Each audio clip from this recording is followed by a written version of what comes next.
Bonjour, je suis Magali, bienvenue à vous. Nous continuons la réalisation de notre album Miroir que pour ma part j'ai fait sur le thème de la musique. Dans la vidéo précédente, nous avons vu comment monter la couverture. Place maintenant au montage des pages. Attention, une précision importante, la vidéo ne vous montre que la partie gauche de l'album. Puisque c'est un album miroir, il faudra reproduire les étapes à l'identique pour la partie de droite. Dans un papier de 160 à 180 grammes, on coupe un morceau de 25 par 17 cm. Sur les 25 cm, nous marquons des plis à 11, 12, 23 et 24 cm.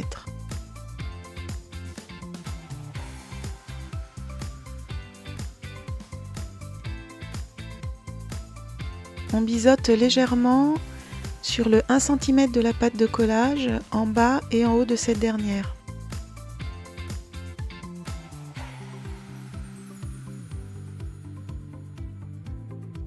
On marque bien tous nos plis avec le plioir.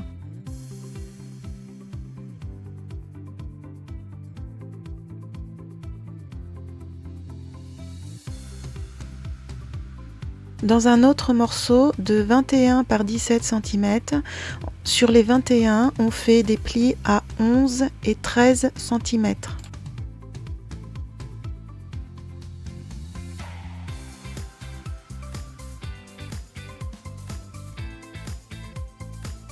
De nouveau, on marque bien ces plis.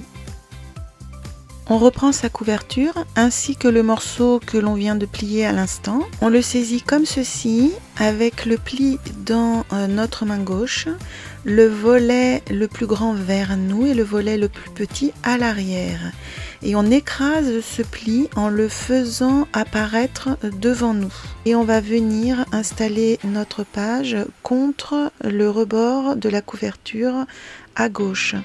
On fait attention à se décaler de 2 mm sur la couverture intérieure, de bien le centrer en haut et en bas et de l'aligner avec l'habillage de la reliure.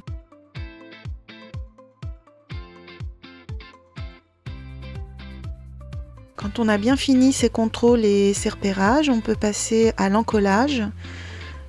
Moi, je remets un petit peu de colle à tissu sur la partie de mon papier qui va être en contact avec le tissu pour une meilleure adhérence.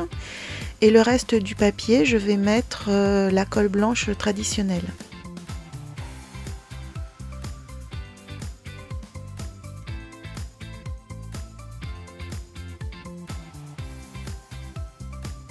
Vous présentez votre papier comme vous vous êtes entraîné à le faire juste précédemment, en refaisant donc attention de bien le centrer en haut et en bas et au bord laisser 2 mm par rapport au bord de la couverture. Et quand tout est ok, vous pouvez appuyer, maroufler avec votre plioir.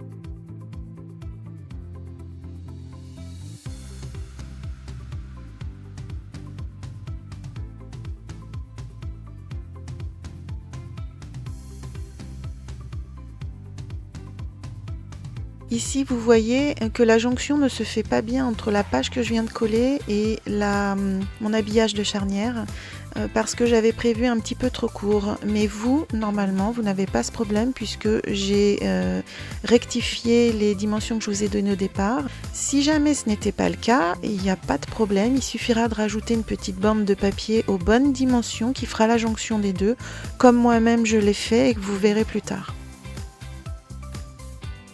On peut reprendre notre deuxième page, le morceau qui faisait 25 par 17 et on va plier la pâte de collage, ce qui va nous servir à fixer cette page sur notre couverture. On la retourne vers l'album et on va venir l'aligner près du pli de la charnière, toujours sur la gauche, en faisant attention à laisser quelques millimètres pour ne pas gêner la fermeture de l'album. Et on s'aligne également en haut et en bas, comme on a fait précédemment. Vous voyez, on voit bien là le creux de la charnière. Il faut venir encore un petit peu en retrait. Pour vous aider, vous pouvez essayer de plier votre album Et vous voyez bien que ça passe très très bien si on laisse cet espace.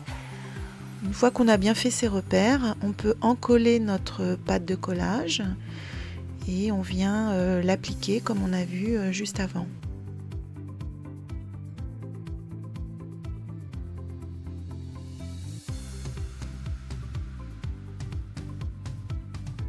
Là, je prends vraiment mon temps parce qu'avant de coller mon papier, je fais 36 000 vérifications, les mêmes, hein, mais je suis tellement tatillonne que je veux que mon papier soit au millimètre.